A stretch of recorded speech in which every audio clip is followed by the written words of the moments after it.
podcast. Estás escuchando un podcast de Pasajero en pasajerofm.com. Viajando con Misha. Viajero, ciudadano del mundo, soñador. El sueño de vivir viajando hecho realidad. Viajando con Misha. Miguel Ángel Bailón Misha en Pasajero. Viajando con Misha. Amigos de Pasajero, esto es Viajando con Misha. Estamos entrando al metro de Tokio. Estamos saliendo de una exposición de arte colombiano. Nos vamos a dirigir a Shinjuku. Y bueno, el metro en Tokio pues es un tremendo viaje, hablando de viajes. Entonces bueno, pues estamos en compañía de alguien. Él no es mexicano, habla español. Se llama Chema. Y bueno, él es catalán. Y bueno, Chema, ¿qué haces aquí en Tokio? Hola a todos, pues yo soy periodista y trabajo para una ONG japonesa. Me encargo de llevar la comunicación del departamento internacional. Llevo 3 años en Japón. 3 años en Japón. Y cuéntame, ¿qué tipo de ONG japonesa estás trabajando? Mi ONG se llama Peace Boat, el barco de la paz, y tenemos un barco de cruceros que está permanente viajando alrededor del mundo. El barco es como una especie de universidad flotante donde la gente puede venir a aprender distintas cosas.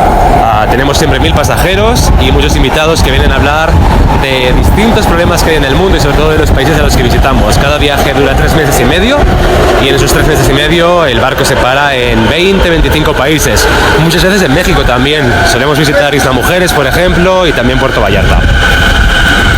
Ok, bueno, hablemos de este tema que es súper interesante, el Peace Boat y todo lo que representa, pero antes de seguir hablando de esta superaventura que vives y que vive toda la gente que trabaja y colabora contigo, cuéntanos cuál es tu experiencia en el metro Tokioita.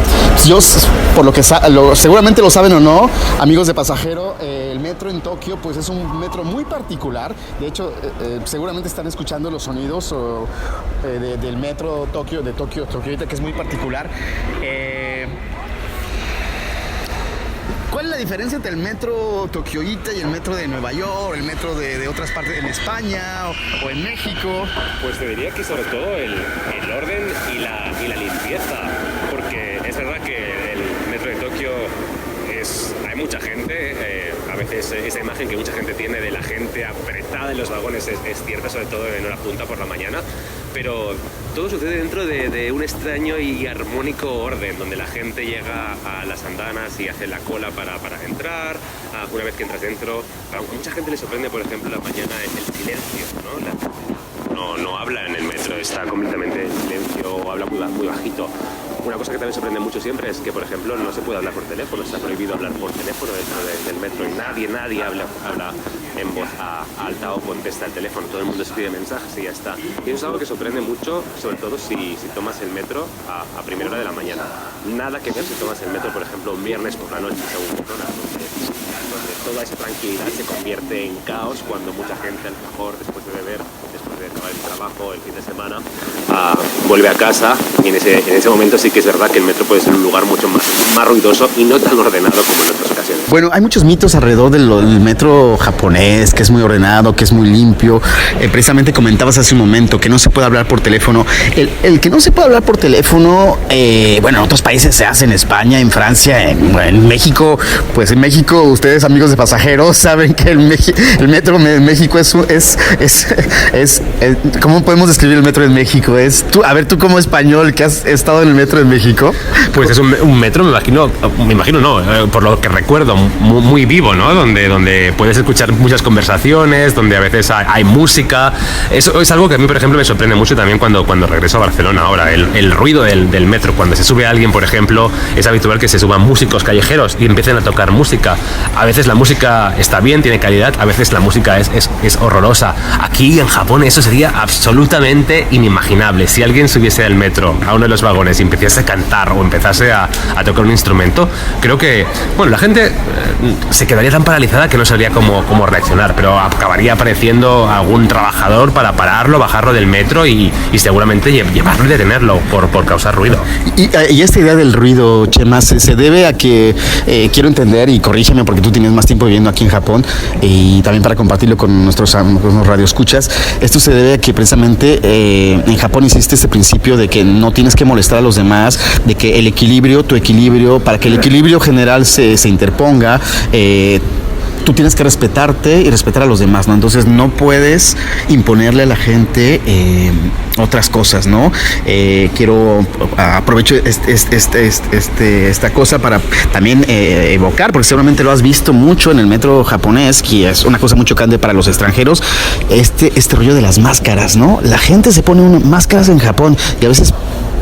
¿Por qué? ¿Por qué usan máscaras la gente en Japón en el metro? Como tú decías, todo es una cuestión de respeto al resto de la gente. Mucha gente piensa que cuando alguien lleva máscara es que pues quiere evitar ponerse enfermo, pero es precisamente lo contrario. Es gente que suele estar ya enferma o que tiene un resfriado, por ejemplo, y lo que no quiere es propagar los virus, y por lo tanto se pone la máscara para que sus virus no se propaguen. Es una cuestión de respeto a la otra persona. Y lo mismo con el ruido, con el no hablar alto. Se entiende, Japón es una sociedad muy armónica, donde por una cuestión también de volumen, es una isla pequeña donde hay un gran volumen de gente, y es muy importante, como te comentabas, ese respeto al prójimo para que todo funcione. Y en el metro es un buen ejemplo de cómo la gente japonesa se comporta, ¿no?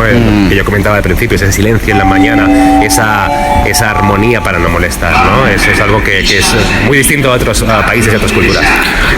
En resumen, es un país muy pacífico, ¿no? Y bueno, regresando un poco entre lo que es la paz que se instauró en Japón y esta idea del Peace Boat, es un azar que esté instalado aquí este proyecto del Peace Boat. Ha sido una cuestión de decir, bueno, lo vamos a hacer aquí porque Japón es un punto importante en temas de la paz. Cuéntanos un poco más el por qué la elección de este país. Peace Boat es un proyecto muy particular que seguramente en otro país no funcionaría. Primero porque sería muy difícil encontrar pasajeros que puedan pasar 3 meses y medio en el barco dando la vuelta al mundo.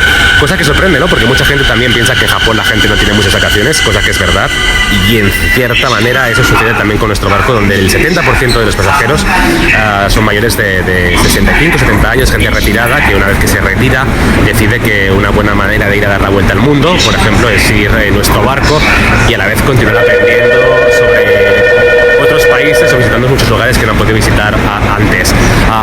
Uno de los objetivos de Peace Boat es propagar paz, y la historia japonesa muy presente en nuestra organización. Por ejemplo, es habitual que en nuestro barco viajen sobrevivientes de Hiroshima y Nagasaki, con la idea siempre de explicar lo que sucedió después de la Segunda Guerra Mundial, y con el objetivo de que no se repita, ¿no?